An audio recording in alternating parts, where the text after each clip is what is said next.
Bueno, ¿cómo están todos? He hecho este video simplemente para poder analizar un poco las controversias que han surgido respecto al caso del señor Floyd asesinado por el policía en Estados Unidos, y principalmente respecto a dos controversias que han surgido. El uno es de si el delito puede ser juzgado como un delito de orden culposo, es decir, en los que no hay intención de matar. Y la otra controversia que ha surgido es porque hasta el momento no se han juzgado a los otros policías compañeros del autor como cómplices de asesinato. Para este análisis yo utilizaré las teorías de Gunther Jacobs de los roles y también de la teoría de imputación objetiva de Klaus Roxin. Desde esta perspectiva, primero me desmarco de la idea a veces instintiva que nosotros tenemos de pensar que el dolo se puede encontrar en la mente del autor. Y digo que esto es una idea falsa porque esto es sencillamente imposible conocer cuáles son las intenciones que tiene una persona. El juez no puede entrar en la cabeza del autor. Por eso es que eh, se dice que el dolo no está en la cabeza del autor, sino del juez que valorará la intención de acuerdo al contexto externo del hecho y no de los pensamientos a los que obviamente no tenemos acceso. Entonces, vamos a la teoría de la imputación objetiva. Lo principal de la teoría uno de los rasgos principales de la teoría de imputación objetiva es analizar cuál es el agente del rol, el rol del agente, perdón, en este caso de un policía, en abstracto, cuál es su rol. Pues el juicio de tipicidad que vamos a hacer consiste justamente en establecer si es que la conducta ha elevado el riesgo permitido y si ese rebasamiento del riesgo permitido significa o no una extralimitación del rol que tiene un policía en un contexto de detención e inmovilización de otro ser humano. Ante esto debemos preguntarnos si los hechos, que son la presión de rodilla de un hombre adulto sobre el cuello de otra persona durante 9 minutos, es o no un riesgo permitido que tiene el policía para conseguir inmovilizar a otro ser humano. Pues esto es parte del rol del policía. Y esta pregunta tiene una respuesta obvia. Obvio que no es permitido que los policías asfixien con el pretexto de inmovilizar a los sospechosos. Por lo tanto, existe ya en principio la creación de un riesgo no permitido, que es un rasgo fundamental de la teoría de la imputación objetiva. Obviamente, poner presión sobre el cuerpo, sobre el cuello de otra persona durante un tiempo mayor de 9 minutos es un riesgo no permitido por el tipo penal de homicidio y debe ser valorado además como un medio adecuado para provocar la muerte de cualquier persona. En este caso hay un caso muy interesante analizado por Roxin también, que cita a otro autor del que no recuerdo el nombre exacto, que analizaba el dolo y decía, nos citaba el caso de un ejemplo de un reo que le decía al juez para reducir la, su pena, le decía que él no había tenido la intención de cortarle el cuello a la víctima y buscando de este modo ser juzgado con una pena más benigna, diciendo obviamente que no, que era un delito culposo y que no era su intención, hablaba de intención, el haber matado a la otra persona.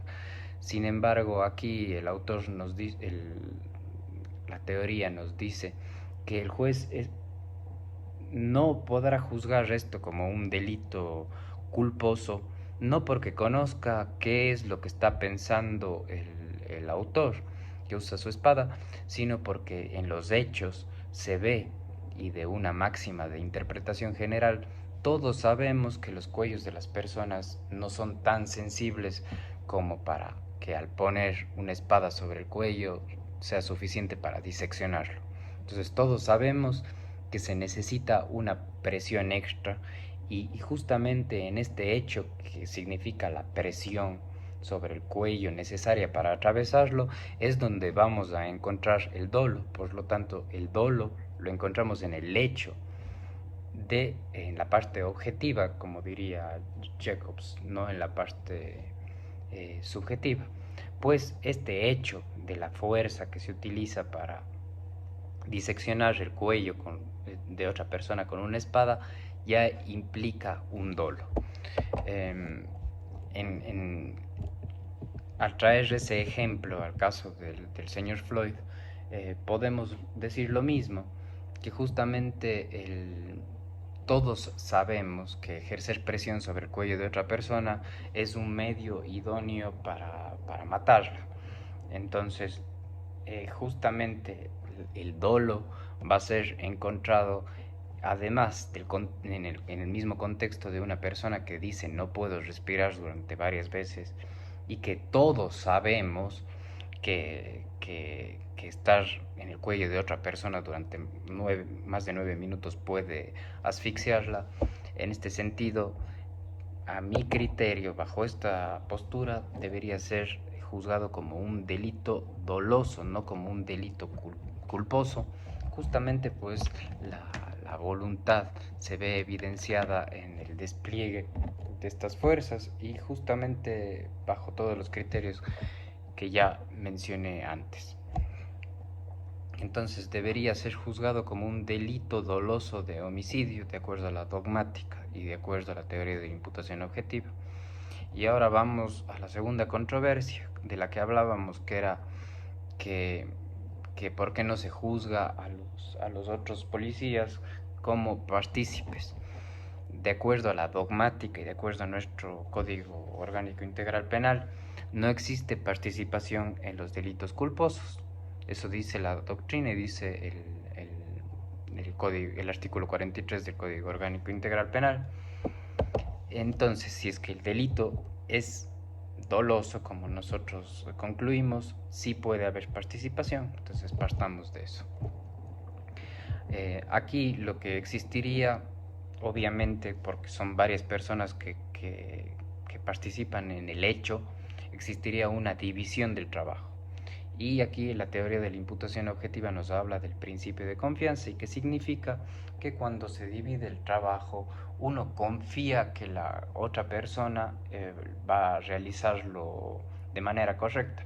El ejemplo más obvio es la división de trabajo que existe en un equipo quirúrgico en el que el anestesiólogo tiene una actividad o un rol determinado, el cirujano tiene otro.